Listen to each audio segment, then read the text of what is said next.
Selamat pagi, selamat siang, selamat sore, dan selamat malam. Tergantung kapan Anda menonton acara ini. Selamat datang di Mojok Mentok, sebuah acara yang akan merangkum berita yang terjadi selama sepekan terakhir. Tentu saja dibawakan secara cerdas, tangkas, dan terengginas oleh saya sendiri, Agus Mulyadi. Agus Mulyadi. Agus Mulyadi. Sebagai host yang akan menemani Anda. Deng dak deng deng deng deng.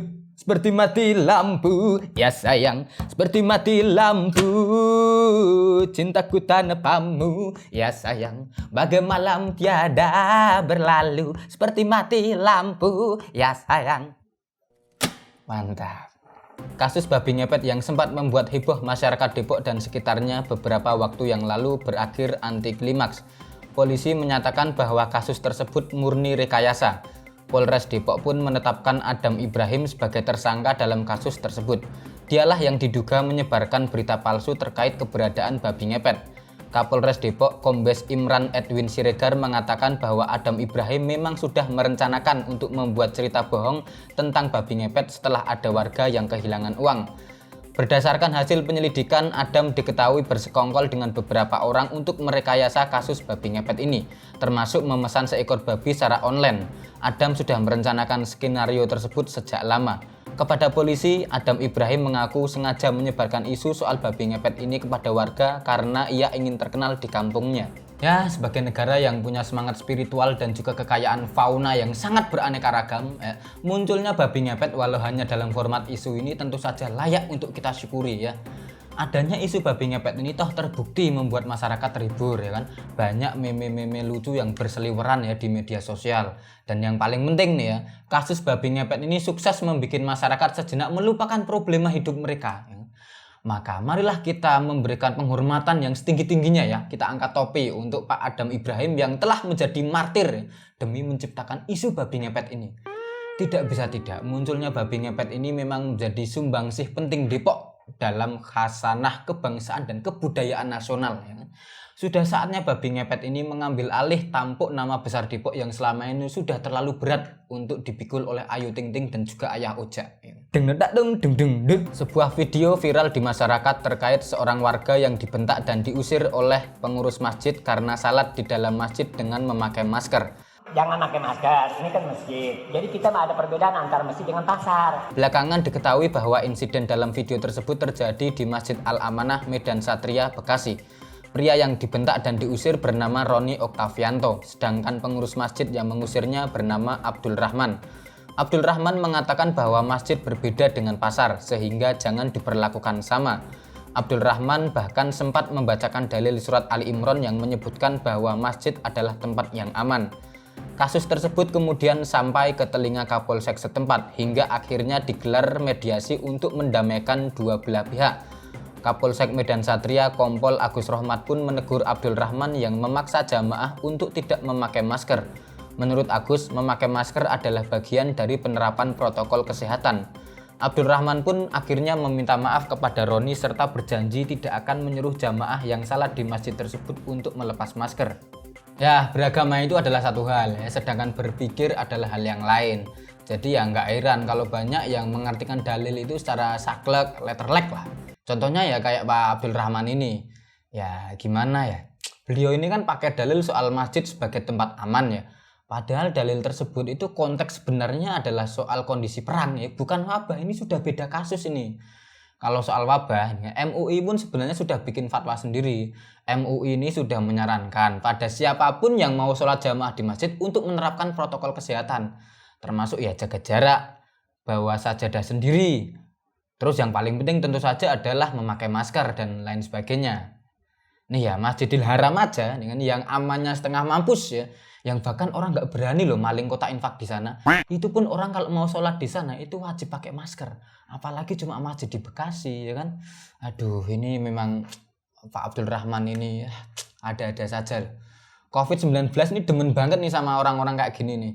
Nggak pengen pisah, jelas ya, maunya bareng terus, pokoknya nggak mau pulang, maunya digoyang.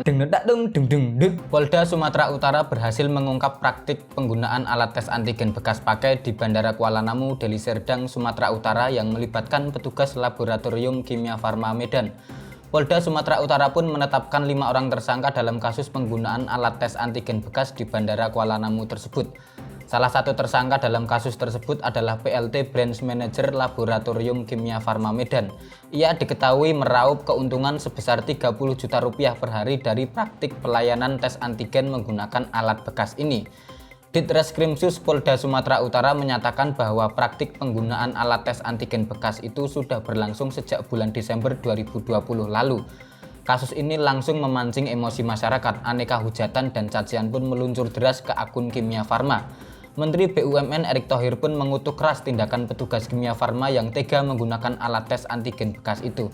Ia bahkan meminta agar petugas tersebut dipecat dan dihukum dengan hukuman yang berat. Ya, terkait kasus penggunaan alat tes antigen bekas ini kami sudah terhubung dengan Mas Prayit. Ya, jadi Mas Prayit ini adalah salah satu pemudik yang kebetulan juga menggunakan jasa layanan tes antigen di stasiun. Jadi saat ini kami tidak bisa berbincang langsung dengan Mas Prayit di studio karena kebetulan Mas Prayit sudah sampai di kampung halaman. Jadi kita wawancara melalui telekonferensi. Halo, selamat siang, selamat sore, selamat malam Mas Prayit. Alhamdulillah ya, kabarnya gimana? Bagus. Prima ya.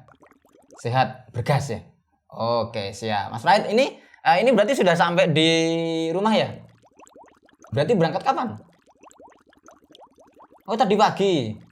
Karena menghindari cegatan yang mulai berlaku besok tanggal 6 itu. Oh, mantap. Mas, ini kami pengen nanya nih. Ini Mas Prayit kan ke sana naik angkutan apa? Oh iya, berarti kereta ya? Di Yanto Aquarium memang ada kereta, Mas? Oh ya, peradabannya udah sangat maju ya. Ini jangan pakai tes antigen, rapid, atau genos, atau apa gitu, pakai nggak? Oh, pakai. Nah, Mas, ini saya nggak tahu ya di dunia Yanto Aquarium apakah ada praktik penggunaan alat tes palsu kayak yang terjadi di dunia manusia atau enggak. Tapi kalau di dunia Yanto Aquarium ada nggak alat tes antigen yang bekas kemudian dipakai lagi gitu? Oh, nggak ada. Loh, kok disiplin sekali negara Yanto Aquarium, sangat tidak sama ya dengan di negara tempat saya hidup ini. Loh, pemerintahnya di sana berarti sudah maju, Mas. Oh. Ini kenapa? Oh, jadi kalau ketahuan pakai alat palsu atau pejabat yang menyalahi aturan itu langsung kalau ketahuan dipakak kelele. Oh ya, jadi memang hukumannya sangat keras dan mengerikan ya. Makanya pada takut untuk melakukan kejahatan kultural seperti yang dilakukan orang-orang di dunia manusia ini ya. Oh, jadi insya Allah aman ya. Cuma memang jadwalnya lebih ketat gitu. Makanya jenengan berangkat sekarang biar besok nggak cegatan toh. Oh, oke, siap. Oke, Mas Prayit, terima kasih atas wawancaranya. Salam saya buat anak istri, buat sanak family di sana ya. Semoga lebarannya lancar ya kan, dapat angpau banyak, sholat idnya lancar, nanti bisa nyumet petasan di sana ya. Nggak bisa. Oh iya, lupa, sana kan air ya, petasan mejen semua. Aduh, goblok banget saya. Oke, terima kasih Mas Prayit. Ya, obrolan saya bersama Mas Prayit melalui telekonferensi tadi sekaligus mengakhiri perjumpaan kita pada episode hari ini. Insya Allah minggu depan kami akan menghadirkan lagi narasumber yang jauh lebih kompeten dari Prayit ini ya. Jadi Prayit apalagi nggak bisa datang karena sudah kadung mudik. Kita jumpa lagi di episode mendatang. Sampai jumpa.